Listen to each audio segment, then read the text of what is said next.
Well, good afternoon and welcome to the coronavirus press conference from Downing Street. And I'm joined by Dr. Jenny Harries, the Deputy Chief Medical Officer for England.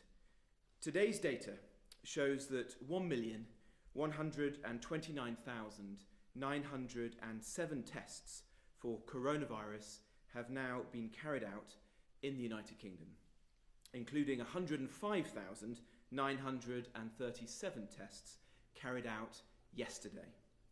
182,260 people have tested positive. That's an increase of 4,806 cases since yesterday. 14,695 people are currently in hospital with coronavirus, down 15,111 from the previous day. And sadly, of those tested positive for coronavirus across all settings, 28,131 have now died. That's an increase of 621 fatalities since yesterday. These are heartbreaking losses for every family affected, and all our thoughts and prayers are with their families and their friends. Jenny will provide an update on the latest data on coronavirus, but first, as Communities Secretary, I want to update on the steps we're taking to protect some of the most vulnerable people in our society. As the Prime Minister set out this week, we've now passed the peak of the virus, and he will provide more details on how we will address the second phase of this battle next week. We all know that the restrictive measures, as necessary and as life-saving as they are difficult for everyone.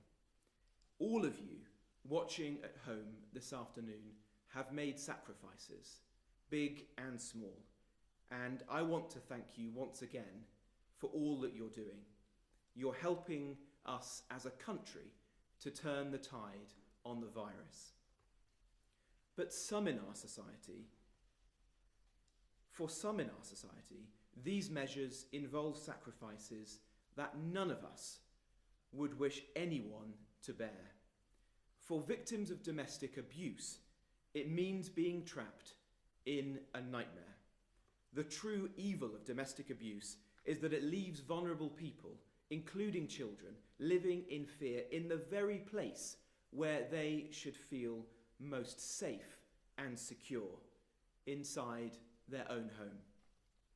Though domestic violence can leave physical masks, the true extent of the inflicted pain is much deeper than those marks. It can be invisible.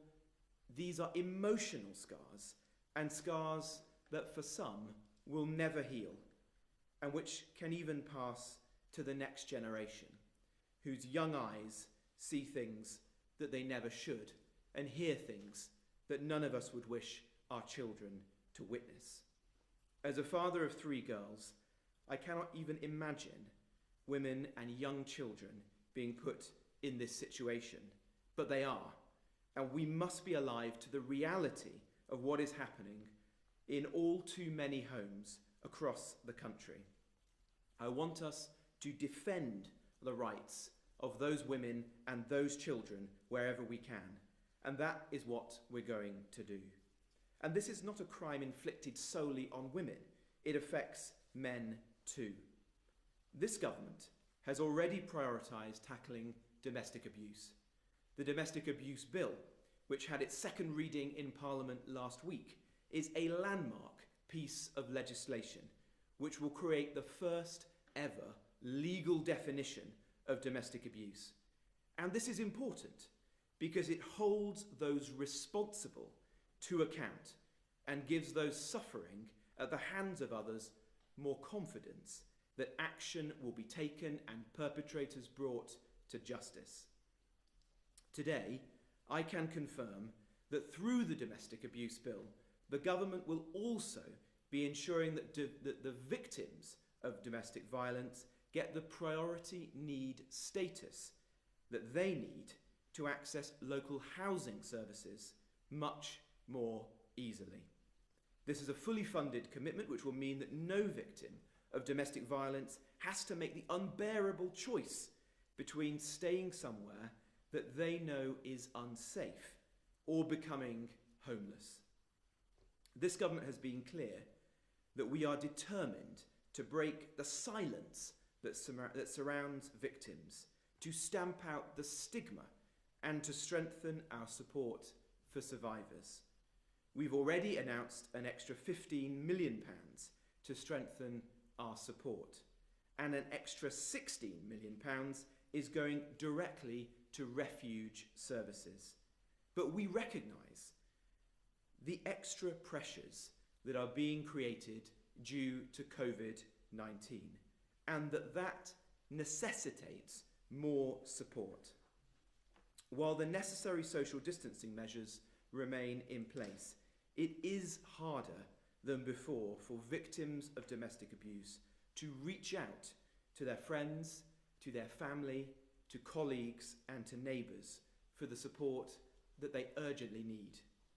Today I can announce a package of over £76 million in new funding to support the most vulnerable in society during the pandemic. This funding will help charities support survivors of domestic and sexual abuse. It will support vulnerable children and their families, and it will support victims of modern slavery. This additional support will ensure more safe spaces and accommodation for survivors of domestic abuse and their children, and the recruitment of additional counsellors for victims of sexual violence. And this funding will also help frontline charities to be able to offer different ways of supporting those in need, including virtual or phone-based services.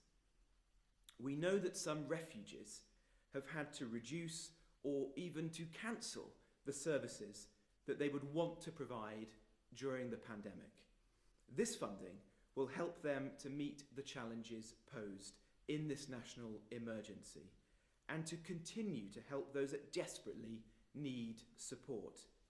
I'd like to say a word of thanks to domestic abuse charities who are doing so much at this time to help so many people. The Women's Aid Refuge in my constituency is one example, and I'd like to thank Marlene and her amazing team in Newark. People like that do incredible work and deserve all our thanks and gratitude now more than ever before. Where refugees don't have enough capacity to support those in need during the pandemic, some have asked us if they could use hotels or other accommodation nearby on a temporary basis.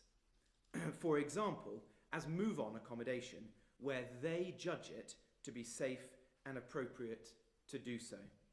We will work with refugees to make this option available to them if they judge it to be the right one where it's necessary.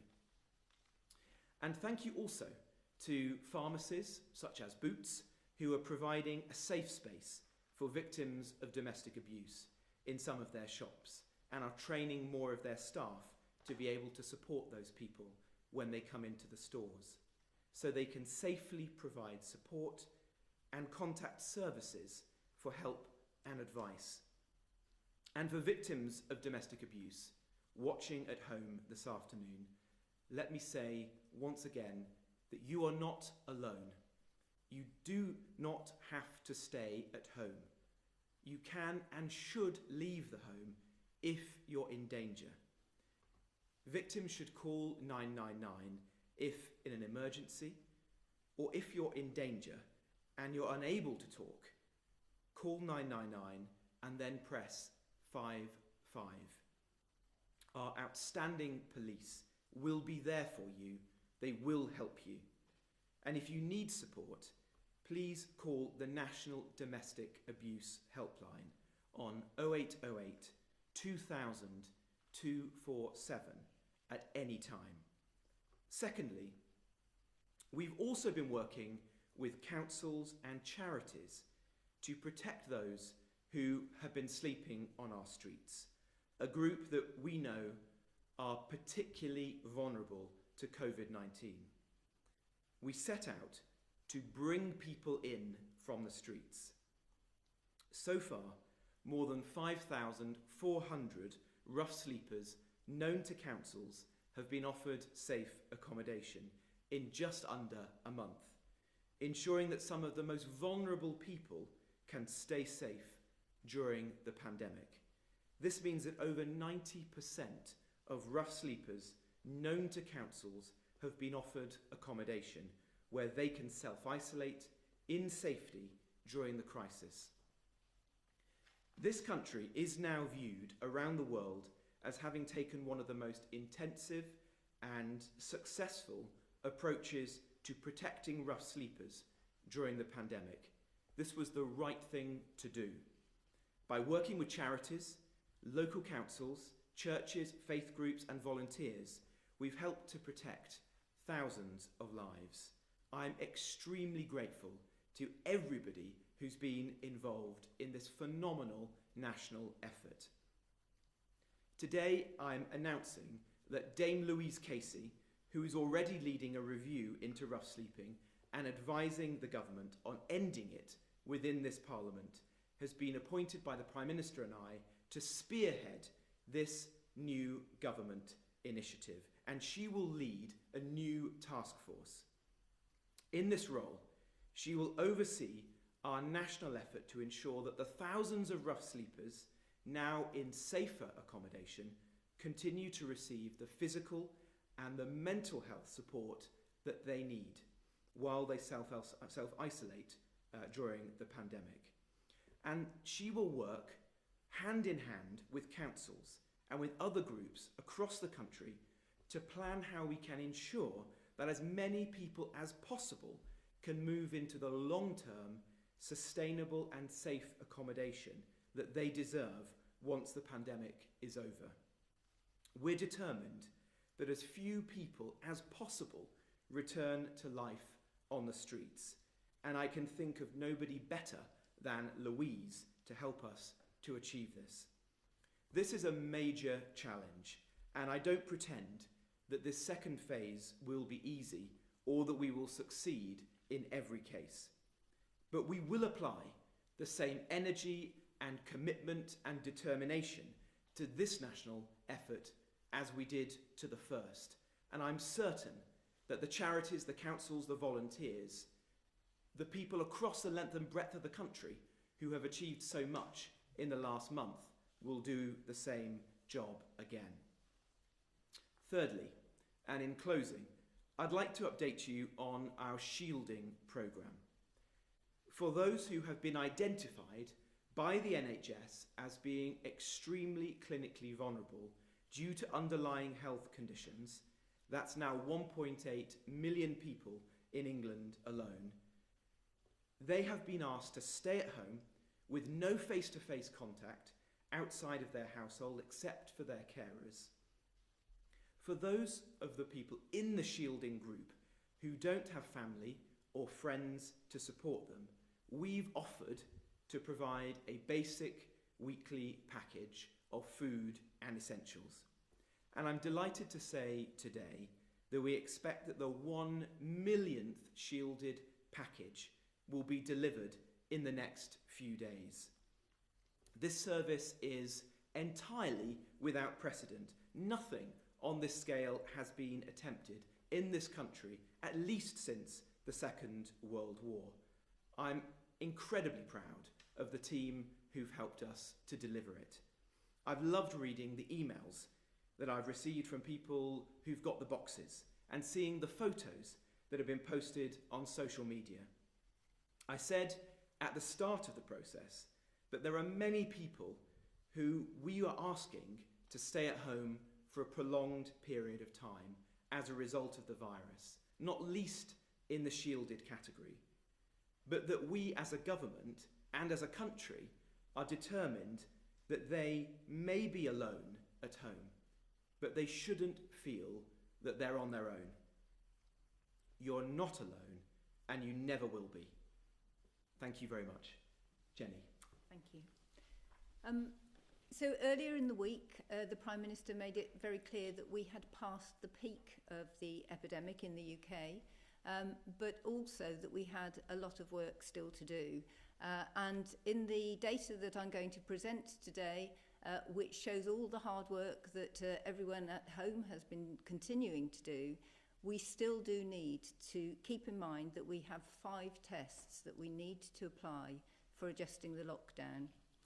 So the first one of these is that the NHS has sufficient capacity to provide critical care and specialist treatment right across the UK, and we'll look at the data shortly.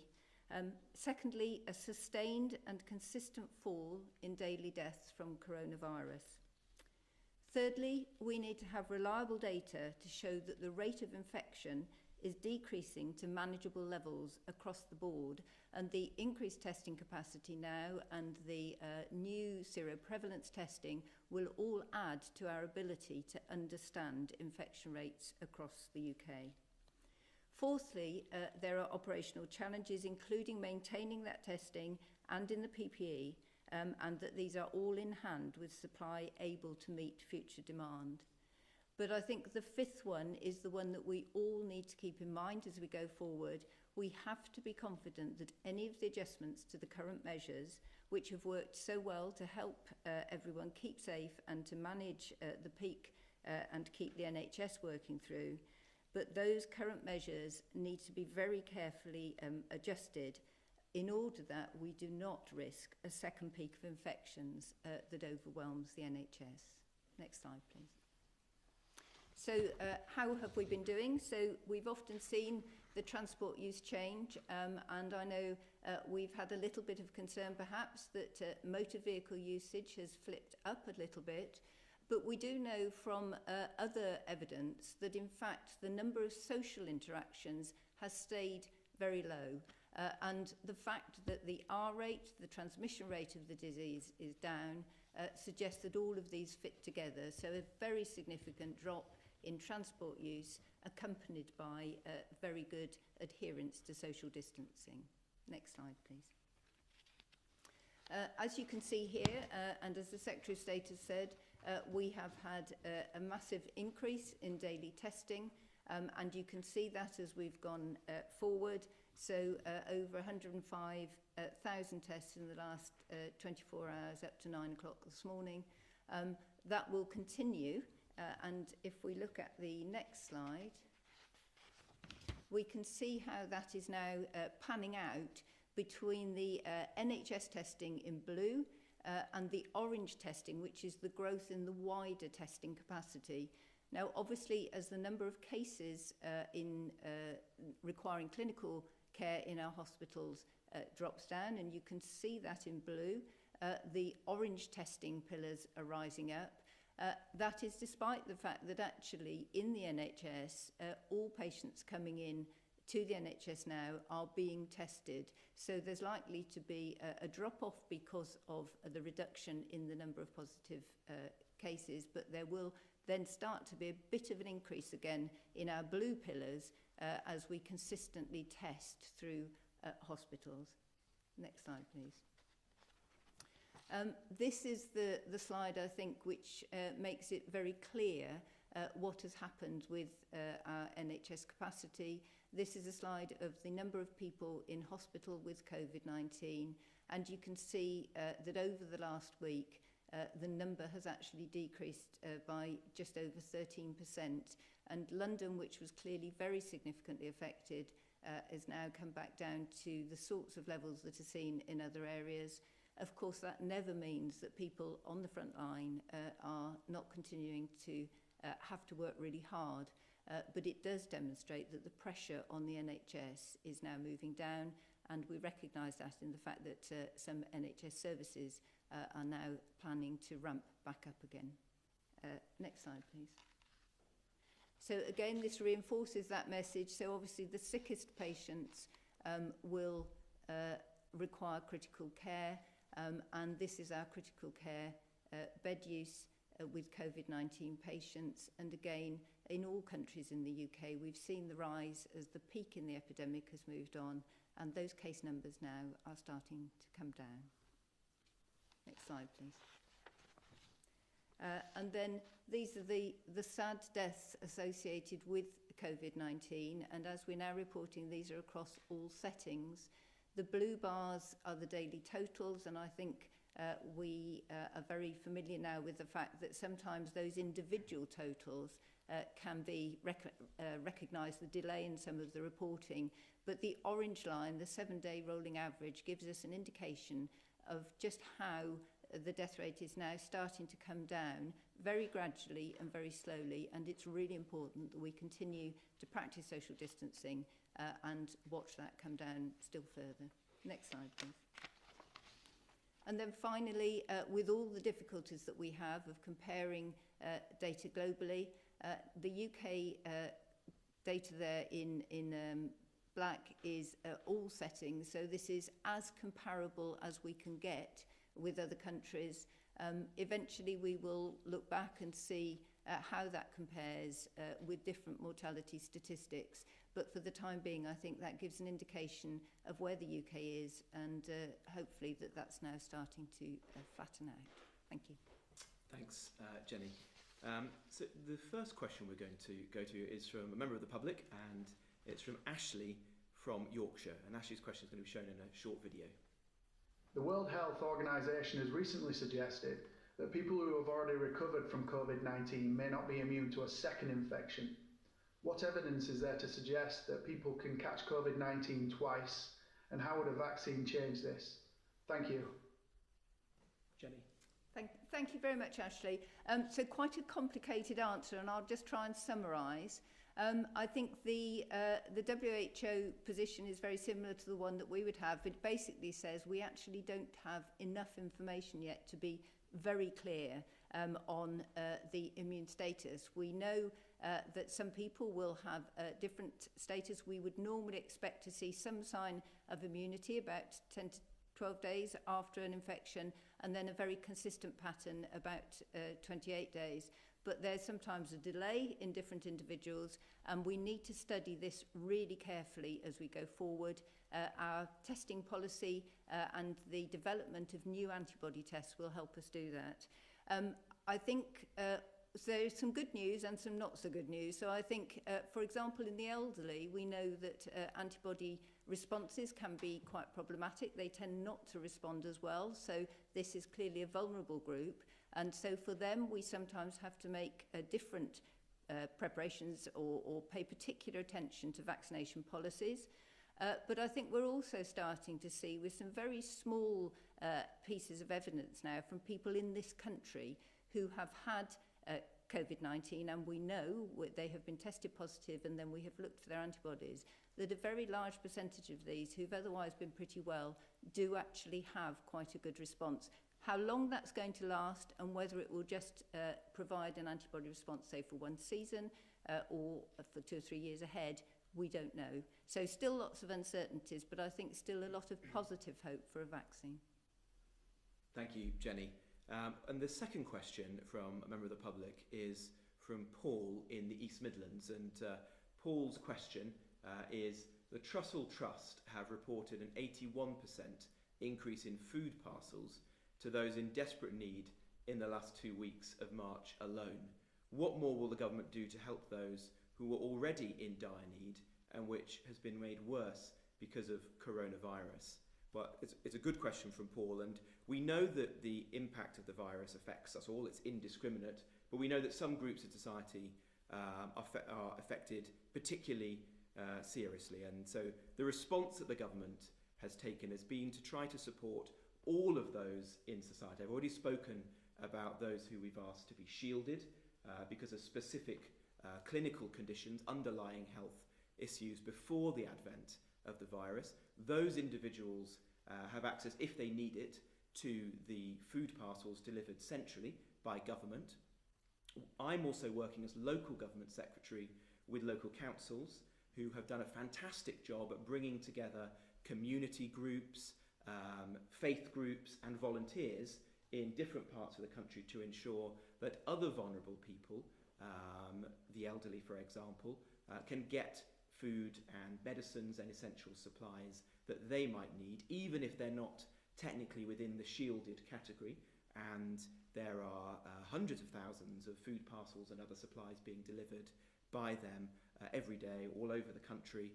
And if people want to volunteer to support those efforts, then I'd encourage you to get in touch with your local council, who has probably set up a hub to organise that work, or to go onto the Good Samaritan app, at which you can see opportunities to volunteer being posted there.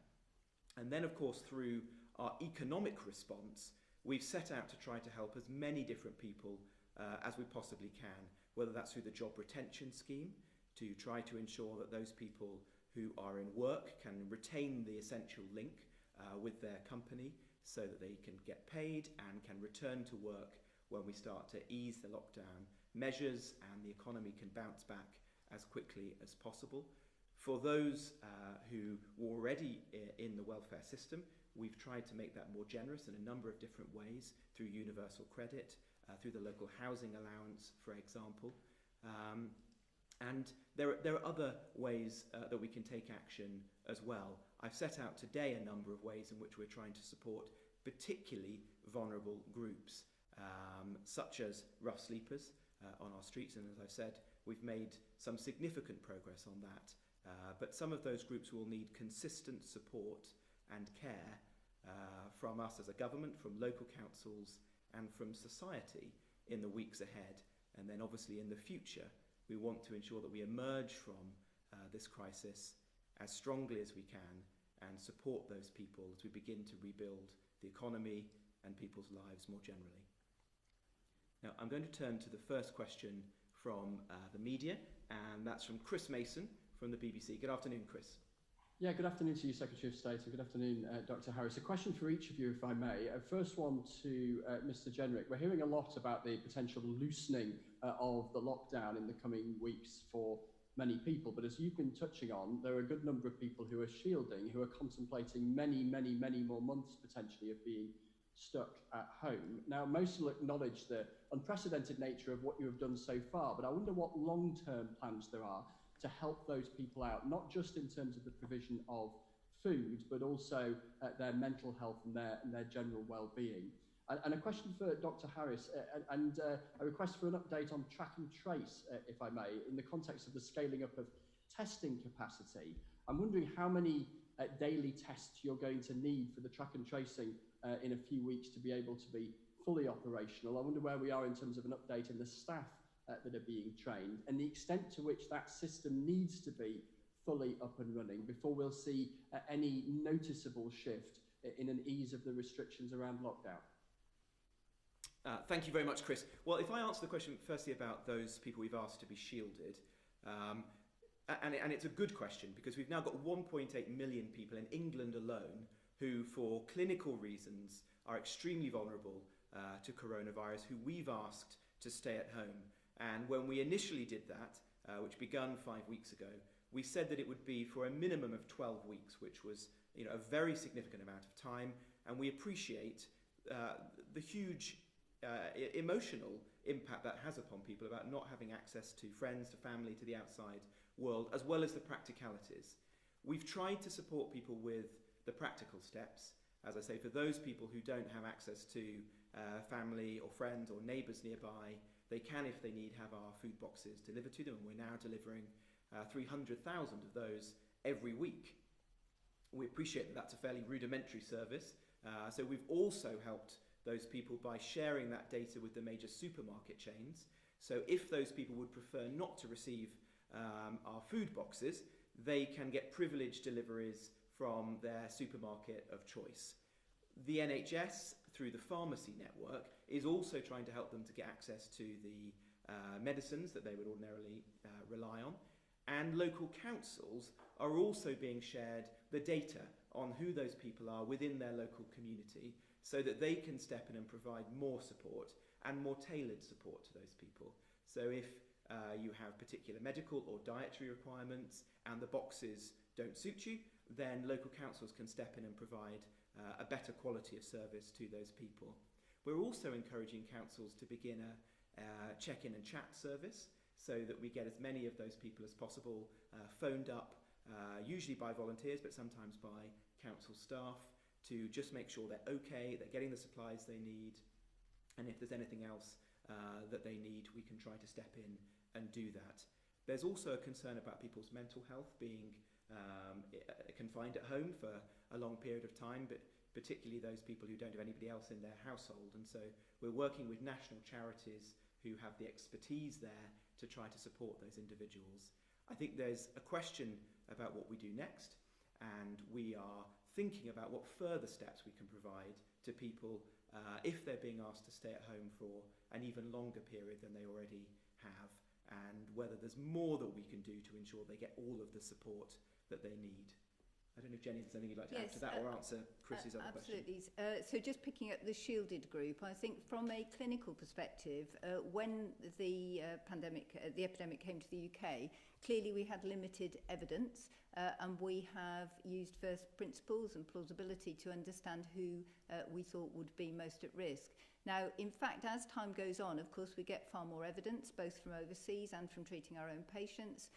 And some of that evidence, we're starting to see differential clinical conditions. So, for example, not just respiratory conditions, but issues to do with the immune system and with clotting, for example. So, but we also have a very strong trial process looking at different drugs that might be useful. And in fact, some of the things are giving slightly perverse answers. So, for example, a drug which an individual might normally take, say, for very severe arthritis, which you would expect to suppress their immune system, might actually be quite helpful in the mode of action in COVID-19.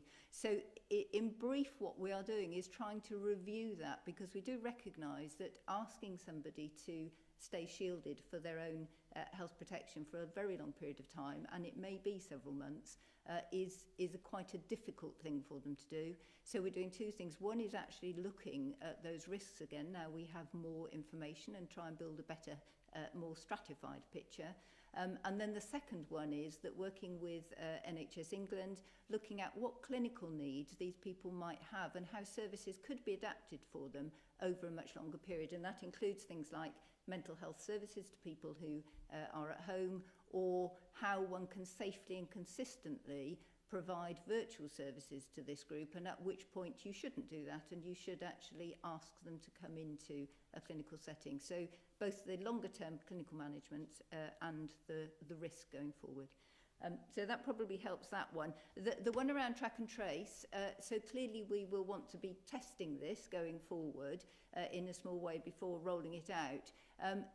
I think there are still a number of uncertainties, all of which are under consideration. Very exciting in the sense that for viewers who perhaps don't understand the principles, clearly it's about if somebody has symptoms, they take themselves out of society as they would now, but anybody who has been in contact with them in a very anonymised and safe data managed way using a phone app will be alerted. Now, there are some key points here. So the testing one, which you highlighted, clearly we want to have very quick tests. We do not want to be asking contacts to stay isolated for a long period of time if the initial person who triggered the alarm, so to speak, actually turns out not to have COVID. So there's a speed issue. It's also an issue that not everybody will be able to operate a digital system. So elderly people are unlikely, perhaps more so, less likely rather, to be using an app on a mobile phone. So it needs to be a hybrid system. And you highlighted about contact tracing. It can sound quite simple, but actually we need to be looking forward and backwards as well. We need to be asking lots of questions. So I think Public Health England have already said they're looking for around 3,000 clinical staff and 15,000 tracing staff. All of that discussion is on. There are some very experienced people already in public health teams in local authorities, for example, working under directors of public health and in Public Health England as well. But clearly to get this up and running at scale and effectively is another significant task, but lots of preparation underway. Great. Thank you very much, Jenny, and thank you, Chris, for the question. Our next question comes from Dan Hewitt of ITV. Dan. Yeah, did Chris want to follow up? Sorry, I think Chris tried to follow up then. I didn't hear Chris. Could I do briefly? Well, if you want, Chris, yeah. Very briefly, and Dan, thank you. I appreciate the courtesy. I'll keep this quick. Secretary of State, you talked about you're thinking about what further steps around helping for the shielding. I just wonder if you could elaborate on what they may be. And briefly, Dr. Harris, that seemed like quite a long list of things before track and trace can be fully up and running. Is it a long way off? Well, for the shielded, I think one priority is to ensure that those who want to move off our food boxes onto privileged access from the supermarkets can do so. And the supermarkets are doing great work in increasing their capacity to do delivery services. And as capacity rises, we will have more options to help the shielded to get access to those services. As I say, we'd like to do much more for people's mental health, and that's working with charities like Mind, for example, who have the expertise to do this. And we are working with local councils to check in with people more often. If there's more that we need to do, and more bespoke services, particularly for the most vulnerable people in this category, then obviously we will do.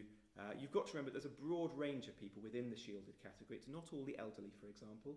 There are a number of younger people. There are children within the shielded category living with their parents.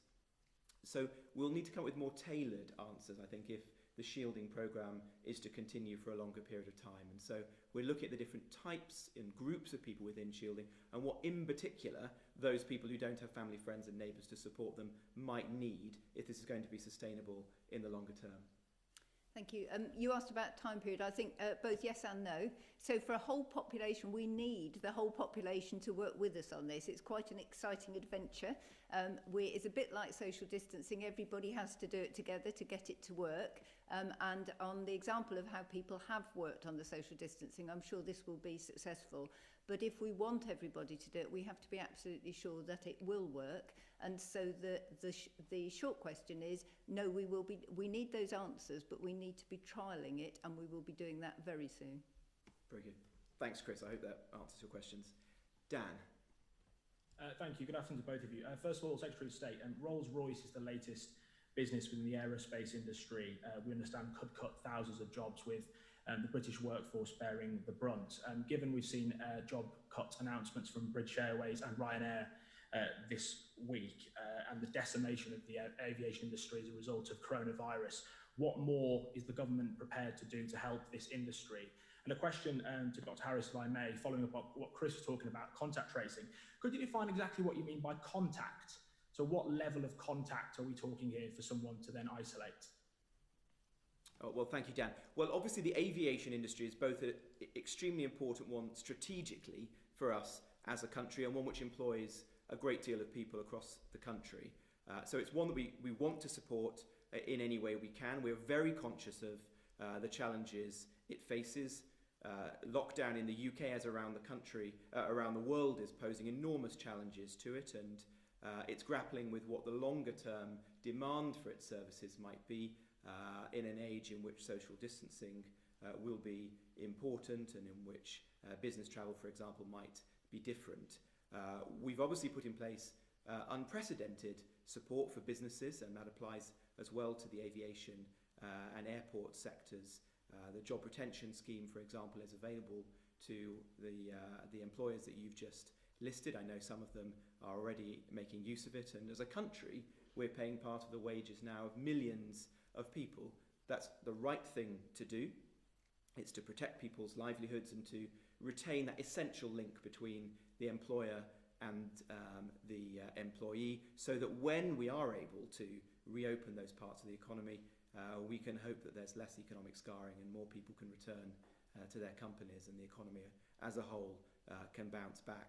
But the Transport Secretary and the Chancellor are particularly focused on the aviation sector, and as local government secretary, I'm particularly focused on those parts of the country that rely on their local airports, like Manchester Airport, for example, which plays a key part in its regional economy. If there's more that we can do to help and support them through a very difficult period, we will do so. Jenny. Thank you. Whether it's COVID or not, any infectious disease, the traditional way, if you like, which is what we will use here but with an app, of trying to contain the spread of the disease, identify those people who may be at heightened risk, at heightened exposure of whatever the infectious agent is. Now, we always talk about close contacts, but a close contact may vary with an individual disease. So if we look back at Ebola, for example, it is a contact transmission. Somebody touches somebody else, body fluids, that is the prime route of transmission. In this case, of course, there is a respiratory risk of transmission. There is also a contact one, obviously, which is why we're all washing our hands as well. But the respiratory route is the prime route into the body for the virus. So there are a number of different categories of contact that we would describe as close contact. So the primary ones usually are people who are living in the same household, and that is, of course, why we have self-isolation and family isolation rules if you're symptomatic. But it may be a particular, if you've been in an environment, so for example, in close face-to-face proximity with somebody who is known to be symptomatic or be positive, that also would be a close contact. And the individual would be at heightened risk of disease. The other issue about it is about the time that you have spent with them and how far away your contact with the individual was. So whether you're close to them in proximity, but actually physically, but equally how long ago you met them, because if somebody had their disease more than 14 days ago for an incubation period of 14 days, you're probably out of that risk. So number of different elements that we look at to classify whether you're a close contact, but all of them the same underlying principle. And what the contact tracing will do on the digital app is identify people who have been in close proximity to a person who declares themselves symptomatic or is positive on testing. So it doesn't solve all the issues of contact tracing, and that's why we need the army, if you like, of individuals to follow up with some of these to identify other routes that are the risks perhaps that could be associated with a positive case. Thanks, Jenny. That's very comprehensive. Dan, is there anything, a further question you'd like to ask? Or you can very quickly on the Rolls-Royce question. Chancellor has previously said that he would consider potentially a bespoke support for the aviation industry only as a last resort. I just wonder what that last resort will have to look like before maybe the government could consider or would consider a specific package for the aviation industry beyond the measures you announced a moment ago. Yes. Well, look, both the Chancellor and in this case the Transport Secretary, but the Business Secretary are working with all sectors of the economy. I certainly am in my own area of housing and construction to understand the specific concerns that they face, to help to guide them as to what the second phase of the virus might mean, or what the second phase of our response to the virus might mean in terms of social distancing and the way that we can begin at the right time to reopen our economy. We've tried to design the specific interventions that we've brought forward, like the business loan scheme, for example, to be as helpful as possible to those key sectors. But if there's further steps that are required, then I'm sure the Chancellor and the Business Secretary will think that through in conversation with major employers like Rolls-Royce. If I could take the next question now, please, from Harriet Line from the Press Association. Good afternoon, Harriet. Good afternoon. Secretary of State, how will you manage to do contact tracing successfully if not enough people download the app? And will the level of download be key to a decision on when to lift the lockdown measures? And to Dr. Harries, on the 4,000 new cases of coronavirus you just mentioned, do you know where people are now getting it? Do you have an estimation of how many of these cases are frontline workers or patients in hospital or people picking it up in supermarkets? Thank you, Harriet. Well, contact tracing will rely on all of us in society playing our part, but I'm optimistic about the prospects for that. This has been a national effort so far. If you think of the different measures that we've brought forward, the restrictions, the vast majority of people have got behind it, and I think that they will do again when we're able to launch the app on a national scale. And the NHS in this country is particularly dear to all of our hearts, and so I think there's every reason to believe that the UK of any country will take this seriously, that people will download the app and will play their part. But the app is one important element of contact tracing, but it's not the only one. There will also be, as Jenny has said, the people that we'll be recruiting to be making contact with individuals and those who they've come into contact with. So it will be a multifaceted strategy with the app at its heart, but with well-trained individuals to try to support it as well. Jenny? Thank you. Yes, it's an interesting question. When you have a large number of cases in the community, we have sustained community transmission. It's perhaps not, it's not as easy, but it's also, if we're asking everybody to stay at home, actually doing the individual contact tracing doesn't contain disease. People are sitting at home and containing it themselves effectively. And as you've highlighted, this whole combination of digital apps, contact tracing, and understanding where pockets of transmission are that can be contained potentially as we go forward to get us out of the social distancing measures is really important. There are some areas where we know, and we always look to see what that is, because we will have community elements, but we also know that clearly many cases will be treated in hospitals. So that's one area where we look in detail. We also have a very particular focus on social care environments and care homes at the moment. And then as we get the results from the contact tracing, we will start to understand where the lines, if you like, of transmission are. It's not possible to do that when there are huge numbers of people with the disease in the community. But as we're starting to drop that down, we can follow some of them through. And I think one of the really exciting things, we understand by a number of different routes. So we have an ONS surveillance programme on, understanding not just the prevalence of disease, but trying to look at how that perhaps spreads within families. So we start to build a picture up of how the virus spreads in communities. But I think also there are some genomic studies, so looking at the whole genome sequence, which allows you to see over time where one individual perhaps has passed the same genomic sequenced virus onto the next person. And that is very interesting work. It's still in quite an early phase, and I think we will learn a lot from that. So the whole combined means we start to understand disease transmission and very importantly, how we can contain it going forward. Thank you.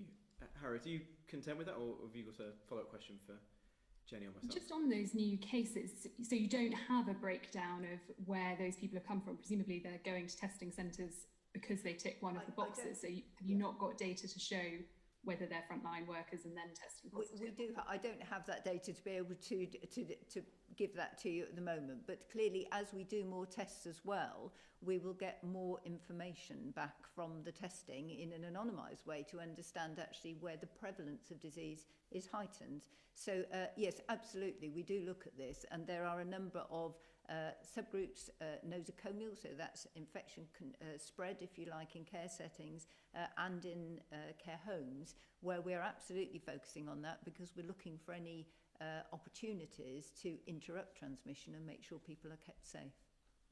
That's right, and we have a particular focus on care homes and ensuring that the tests are getting to those people who need them there, and that's both the tests that are delivered to people's homes, which is the most accessible way of getting a test, particularly if you're a busy care home worker, but also using the mobile units. And so in scheduling the mobile units progress around their local areas, we're ensuring that local councils and the local resilience forums play a part so that they come to locations which are actually accessible to people who are working in care homes. And more of those units will be available next week, and will be particularly focused on trying to ensure that not just capacity is there, but it's actually readily available and accessible to those people who need it the most. An important category of which will be care home workers and residents. Thank you. Our next question comes from Toby Helm of The Observer. Toby. Hello, a question for the Secretary of State first of all. It seems like an age ago, but it was a few weeks ago that Sir Patrick Vallance and Professor Whitty were telling us that we were much more likely to catch coronavirus having a pint with our mates in the pub than we were to go to an outdoor mass gathering football match. Can we take it from that, therefore, that as we consider measures to ease the lockdown, that we're likely to see permission given for mass gatherings to resume before we will see permission for pubs to reopen? And if not, why not? And a question for Dr. Harris, if I may, just following up from my colleague from the Press Association there. Can we assume that the number of new cases of infection, which are quite high, I see today, that there is a much higher proportion of new cases among frontline NHS and care home workers than the general public at large? And what does that tell us about our failings in delivering PPE on time to those workers? Thank you, Toby. If I answer your question to me first, before handing over to Jenny, the Prime Minister has said that now that we have passed the peak of the virus, it's the right time for us to begin to consider how we should be responding as a country in the next phase. And he's going to be setting out next week in more detail our thinking in that area. And to inform and advise him, across government we have been thinking about different settings, whether that's in the workplace, on public transport, in schools or outdoors. What sorts of steps might members of the public, families or employers take to ensure that those settings are as safe as possible when it is right to ease the restrictions in those particular settings? The very strong advice today is that that moment has not yet come, and that members of the public watching this afternoon should continue to stick to our message, which is to stay at home, protect the NHS, and by doing that to save people's lives. But you're right to say, and Jenny can give her medical opinion to this, that the rate of transmission is significantly less outdoors than indoors. And so when it is right to ease lockdown measures, that will be a factor that we will take into consideration. But obviously there's an interconnectedness between that and other things like public transport, which make this a more complex picture. And that's the type of analysis that's now being done across government, informed by SAGE and the medical experts, so that the Prime Minister is in the right position to make those decisions at the right time. Jenny. Thank you. It's probably quite a helpful example for explaining to people these apparent discrepancies in advice or understanding. The real trick in your question is whether you go to the outdoor event via the pub or whether you leave the pub journey out of it. So the virus itself will not survive as long in the outdoors, ultraviolet, all sorts of things. So generally outdoor environments are safer, and you'll see from a lot of our advice, people who are inside, we suggest that they open the windows and let fresh air in. So generally outdoor environments are safer. But it depends how you go to your outdoor environment and what you do. So if you go as a family unit and sit in one place and you've got the same exposure there that you would in your house at home, that's probably quite a safe environment. If you go with a whole load of friends that you haven't seen from before the coronavirus lockdown, sit in a pub in a very small environment, lean well over each other on the table and stay there for some hours face to face, that's really not a good thing to do. And I think sometimes people will get confused with the activities that they do before the event and then the event itself. The other example, of course, is people all piling into cars together, and that is a potentially high risk. If it's your family unit, you're all exposed to the same as you would be at home. But if you pick up all your mates on the way to the outdoor event, not a good thing at all.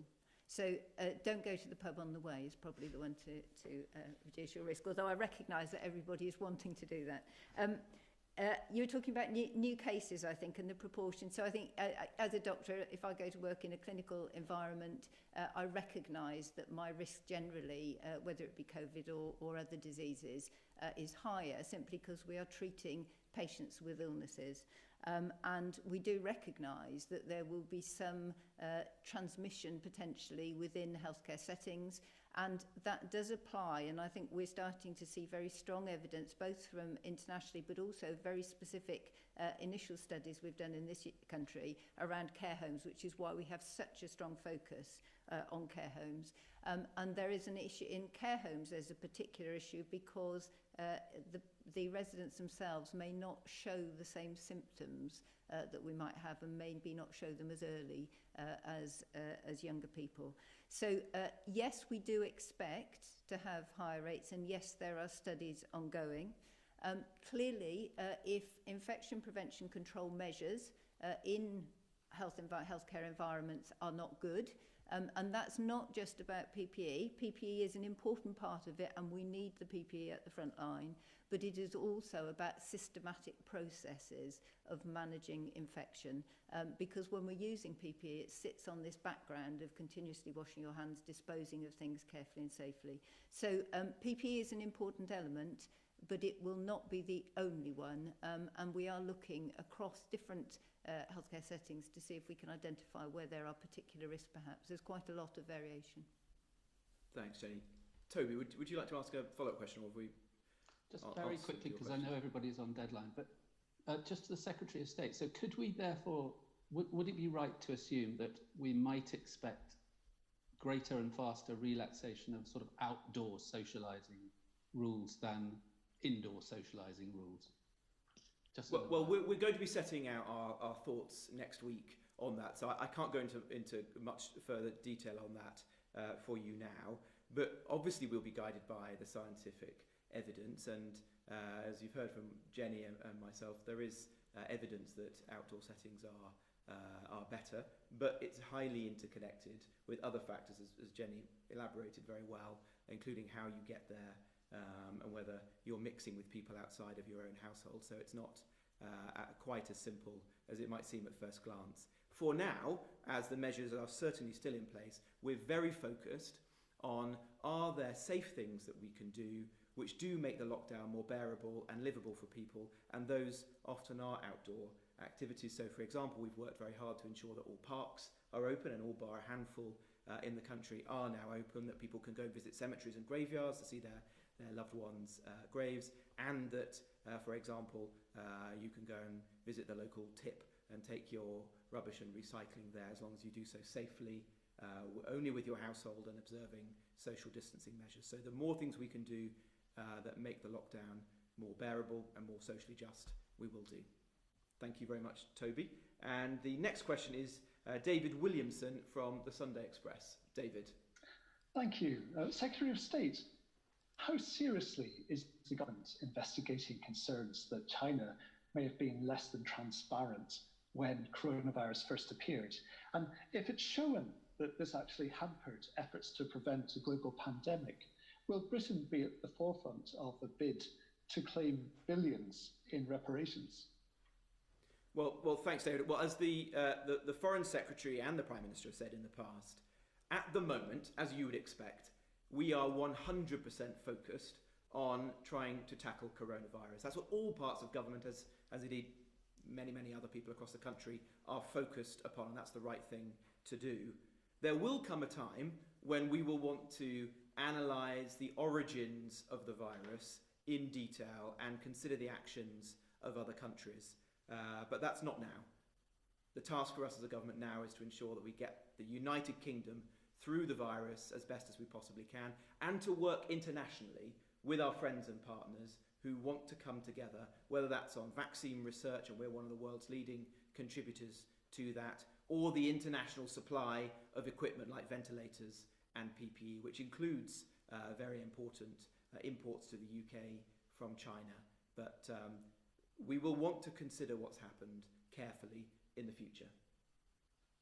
Right. And if I could just follow up on that, our polling shows that there is huge unease about the idea of going back to normal life. And there's even been suggested that perhaps the government's campaign has been a little too successful.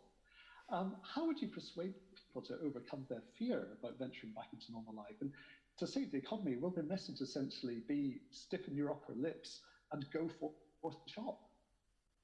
Well, look, the good news is that the message that was crafted by scientists and leading medics like Jenny and her colleagues has been listened to by the vast majority of people across the country. People did adhere to the restrictions, although they were very difficult for people's lives. We heard earlier in this press conference that 1.8 million people have been asked to stay at home with almost no face-to-face contact outside of their household, and yet most of those people appear to have done it to protect themselves and to protect the rest of the country.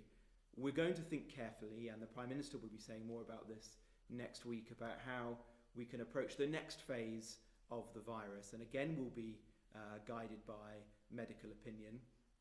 And I think you heard when the Prime Minister spoke at the press conference the other day that we will be taking a careful, cautious approach to that, because the overriding objective is to ensure that the rate of transmission remains below 1, that we build in some headroom there to protect the NHS and ensure that it doesn't get overwhelmed at a later phase by a second peak. And so as we begin to think in the future about easing those lockdown measures, it will be approached in a very careful manner and monitored on each occasion to ensure that we're not seeing that rate of transmission rise to an uncontrollable level and an exponential rise in the virus. And in that way, we'll slowly bring the country out of the measures that we've been through and to a slow return to normality. Jenny? Just to support that, I think, we recognise there was a very good interview I was listening to earlier this morning with a public health professor from Edinburgh, I think, highlighting the behavioural aspects of this. So both being in quarantine or tucked away in your own home has very significant psychological effects. But as you've highlighted, actually, people need very clear messaging to understand when they can come out and to be reassured that it's safe.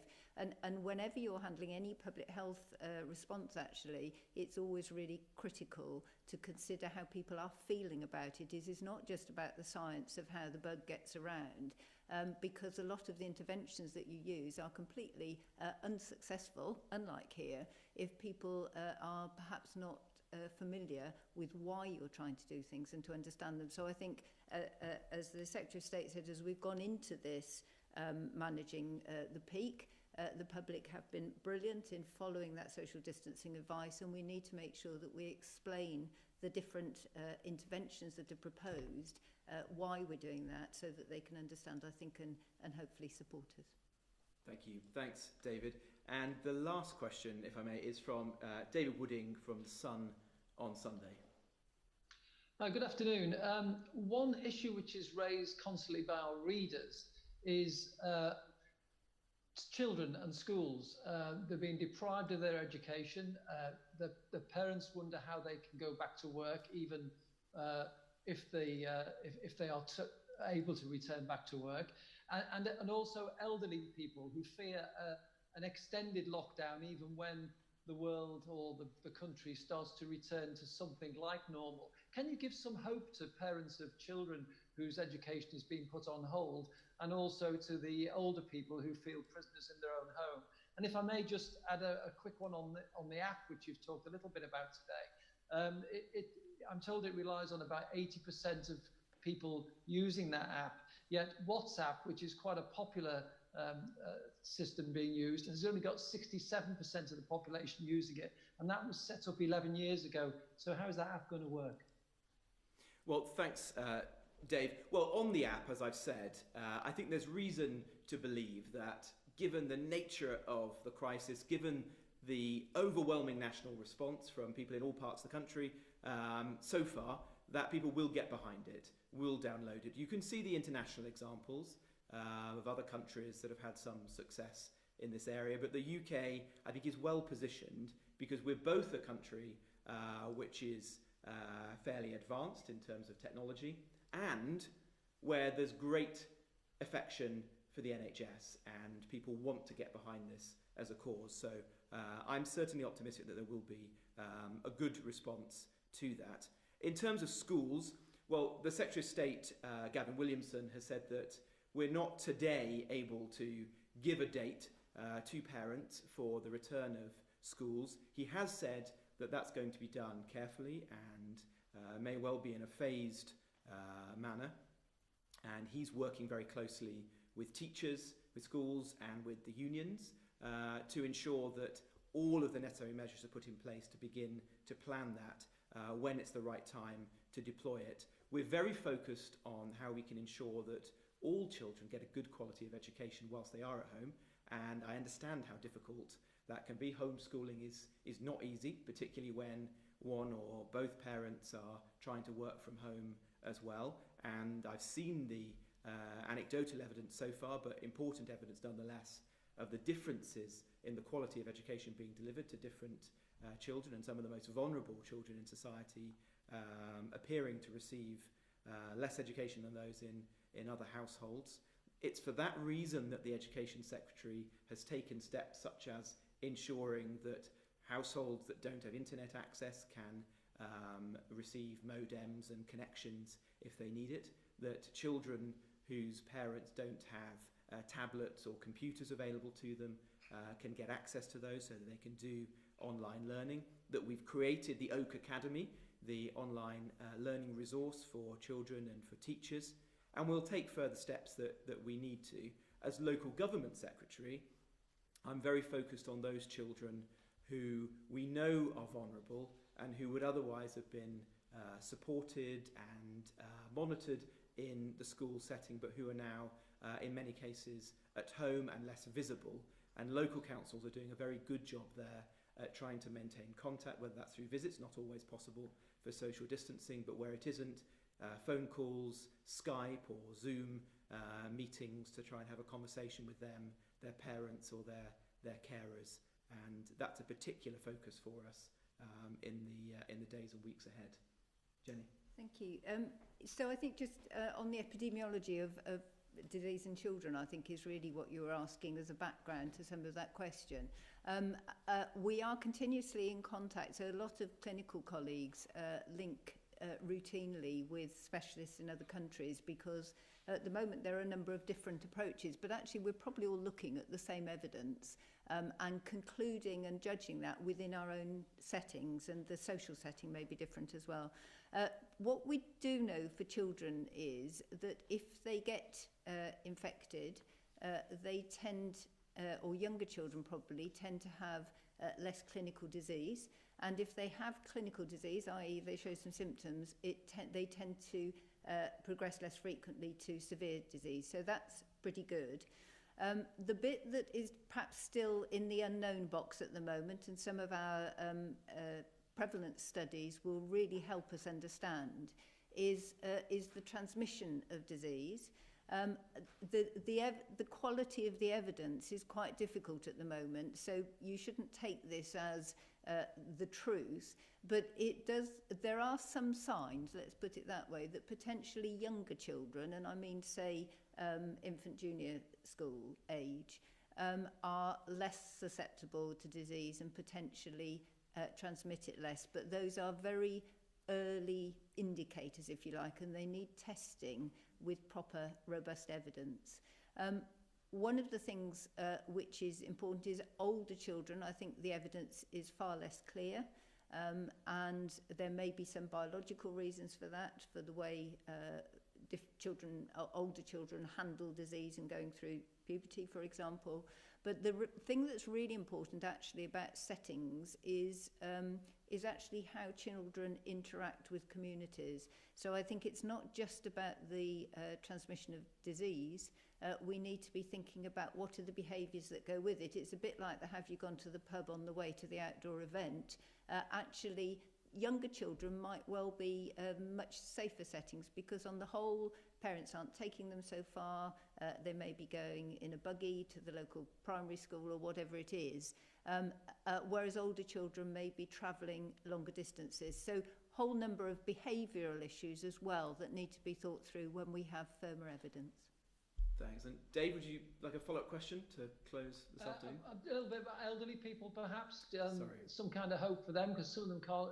We had a question from a member of the public the other day who said that they couldn't hug their grandchildren, which I think struck a chord with a lot of people.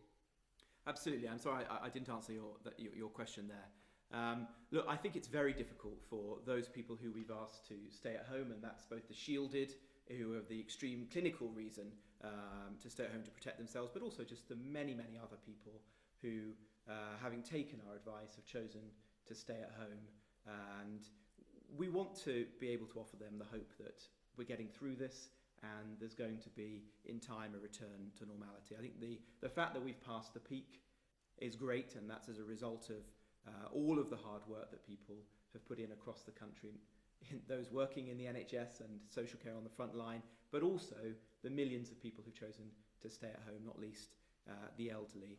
From our part in central government, what we're saying is that we're going to do everything we can to continue to support them, whether that's through the delivery of our food boxes, 1 million of those delivered already, ensuring that they get the medicines that they need, ensuring that people are phoning them for their mental health. And if there's further steps that we need to do to help to make life for that group of people more bearable, more livable, more humane in the weeks and months to come, then absolutely we'll do that.